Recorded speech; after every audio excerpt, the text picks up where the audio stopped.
Hello everyone and welcome back to a very exciting chess game from the Hastings 1895 chess tournament from round 4.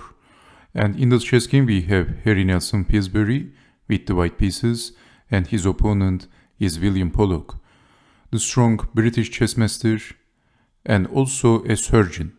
He was a surgeon by profession. So let's see what happened in this chess game. This is also a must-see chess game. And so far the journey of Pillsbury was pretty interesting. So in the first round he was paired with Mikhail Chigorin, one of the leading chess players in the tournament. And he lost that game, and it was an unlucky chess game for Pillsbury.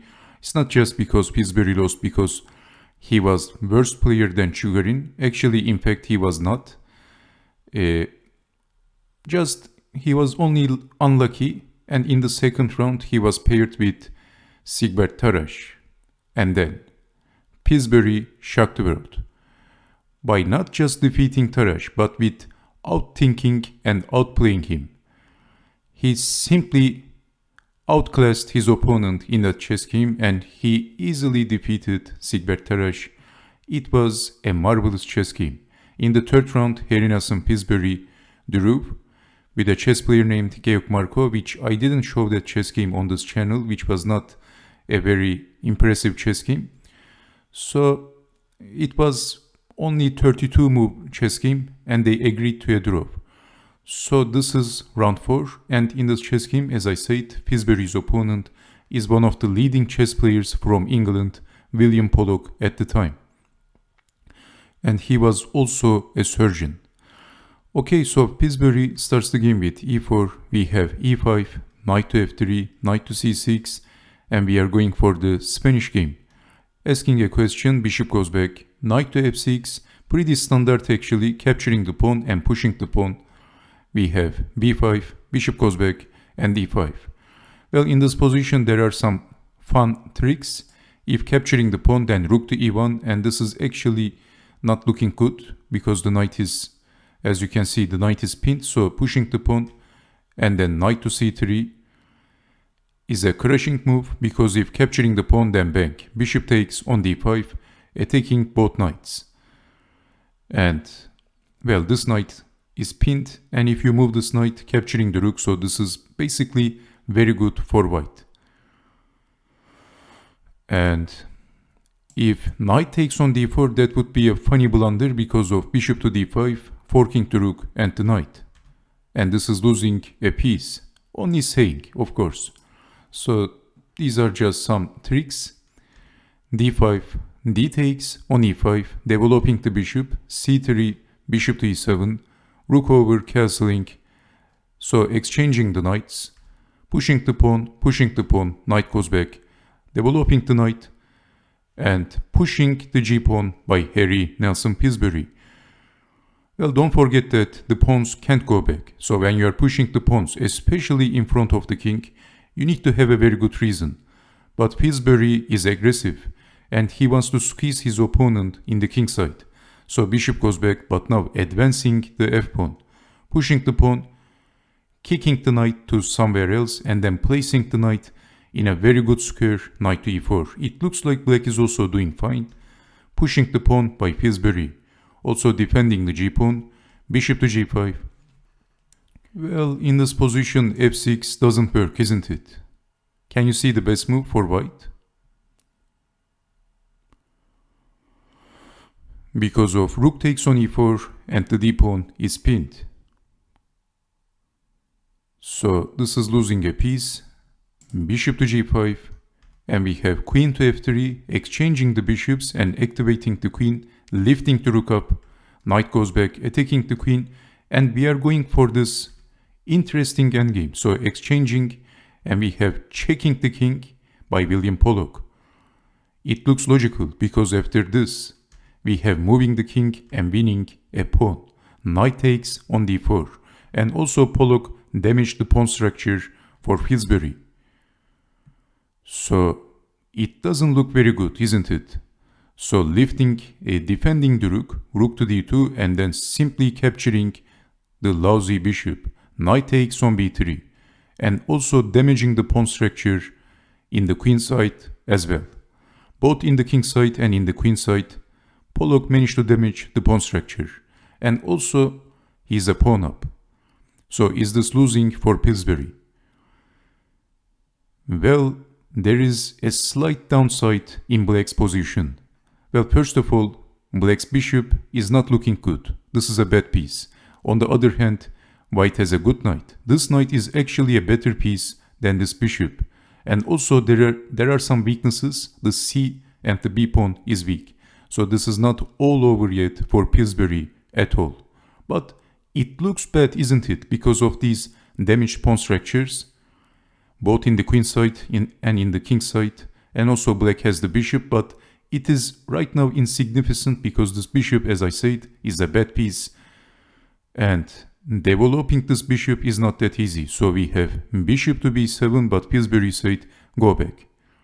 You can't develop that bishop that easily, so defending the bishop, king up, h5, king to f4, g6, and activating the king. So we have king to g7, and Pillsbury is pushing the pawn, checking the king goes back, king over, king to h7, and knight to d3, now targeting the pawn with the rook. And also Black is targeting the pawn, the g pawn. So bishop takes on g4, rook takes on c6. And Pillsbury is targeting the f pawn with the rook. So defending with the king, and now king in, king to h6, and Pillsbury's king is looking very active. So we have bishop to f3. Well, bishop to f3 was played, but you can see that Black also has some weaknesses. We have rook to e7 by Pillsbury, and not exchanging the rooks, but we have king to f8, an interesting move by Pillsbury. If exchanging the rooks, now Black is easily defending. Knight takes pawn, rook takes on e7, and we have this complicated endgame. So in this position, White is threatening checkmate. Black has to go back with the rook, or maybe king to f8 would be also a precise move. But you can see that Black has to babysit for his king. Defending the king is a must in this position, and actually it is probably a difficult position for Black, but engine says it is for about equal, so this could be also a draw. But also defending the a pawn is not that easy, but White has a damaged double pawn structure. So okay, so in this position we have king to f8, not exchanging the rooks. Actually exchanging the rooks was a good idea, but William Pollock didn't do that. We have rook takes on e8, rook takes, and king to g5, and king goes back for the defense, knight takes on b4, rook in, and knight takes on a6. But now we have rook to b5 and how to defend the b pawn. Well, there is no defense, so this is very interesting. We have rook check, capturing the pawn, king up, and then capturing one more pawn. Rook takes on g3. And William Pollock is a pawn up, and he also has a pass pawn. So we have knight to c5 by Pillsbury, and William Pollock pushed the h-pawn, and his h-pawn is marching all the way. It looks like Harry Nelson Pillsbury is in trouble. How to defend? Well, he pushed the b-pawn, but now here comes h3. It looks like Black is much quicker than White. So White can also push the pawn, but Black is basically going to block the rook with the bishop and then push the pawn and promote the queen. And that's losing the game. Thank you for the game. And it's all over for White. Or maybe rook to g2 and then pushing the pawn, and White is lost. So what would you do in this position if you had the white pieces? Actually, Pillsbury played the best move in this position. So it looks like White has no good defense. White is basically losing. What would you do in this position if you had the white pieces? Well, Pillsbury played the only good move. If you push the pawn, if you do something like b5, then Black is basically winning with maybe rook to g2 or bishop to g2 and then pushing the pawn, probably black is quicker.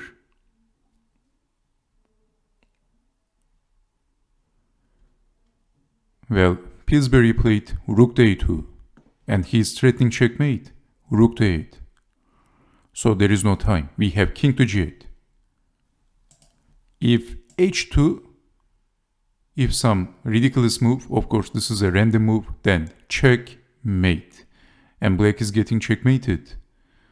So black has to be careful. We have king to g8, defending the checkmate threat, checking the king, king to h7. And what now? It looks like black is much quicker. Black is going to push the pawn. So what would you do in this position? Which move is not losing? So if I give you a couple of seconds, can you guess the next move of white? So it looks like in this position, black is very close for promoting the queen. Only 2 moves left for black, and then black is winning. Thank you for the game. Harry Nelson Pillsbury played the only move that doesn't lose. He played the only move that wins this chess game. So let me give you 3 seconds to pause the video if you need. 1, 2, and 3. Well, Pillsbury pushed the e-pawn. This was the move, and this is winning. And black realized the danger, and black played f takes on e6. But in this position, if pushing the h-pawn, what would you do? Which move is the most precise move? Then this was the brilliant idea of Pillsbury, not capturing the pawn, but checking the king with the rook. And then king takes on h8 is the only move, and capturing the pawn. And if promoting the queen, white is also promoting the queen, but with check. And black is getting checkmated, and there is no defense. So e6 was the move, was the crushing move. And capturing the pawn, what else? But now Pillsbury first captured the bishop, eliminating the bishop, and then pushing the pawn. f7. And we have rook to f3. If pushing the h-pawn, then promoting the queen. Black is also promoting the queen, but then checkmate. Rook to a7, and this is getting checkmated. So f7, rook to f3. Black goes behind the pawn, but Pillsbury simply promoted the queen. Rook takes on f8. g5. Black is hoping to push his pawns and promote the queen, but actually white is easily defending. Pushing the pawn, g3, rook goes behind the pawn, and black resigned. This was the brilliant chess game by Harry Nelson Pillsbury. So I hope you see the critical winning moves in the endgame. And let me show you the possible continuation. If pushing the g-pawn, then bank. Check, and black has to go to the g-file and then bank. And capturing one more pawn. And if h2, then king is defending. e4, knocking out the pawn. Capturing the pawn, and this is all over for black. What a game by Harry Nelson Pillsbury. So there was actually many key moments in this chess game. So in this position, it looks like black is winning, but we have rook to a2, first threatening checkmate. So black has to defend, checking the king, and then pushing the pawn, and this was the winning move for white. Again, if h2, then check, and then capturing the pawn, promoting the queen with check, and getting checkmated. So this was the second key moment of this chess game. So this is why black captured the pawn, and then capturing the bishop, and then pushing the pawn. Black has to defend, and of course in this position, if pushing the pawn again, queen, and getting checkmated. And if going behind the pawn, then promoting the queen and capturing. So this is all over for black. Rook to h1, and after rook to h1, black resigned. So thank you very much for watching, and I hope to see you next time with more interactive chess games from this chess tournament. So this was the second win of Harry Nelson Pillsbury, And so far, he is doing an amazing job. He played 4 games and he only lost once. Pillsbury simply shocked the world with his brilliant, beautiful chess play. So this was another brilliant chess game by Pillsbury. He has many in this chess tournament. It was a legendary tournament for the great American player Pillsbury. So I will see you next time with the 5th round chess game of Pillsbury. So take care and bye bye.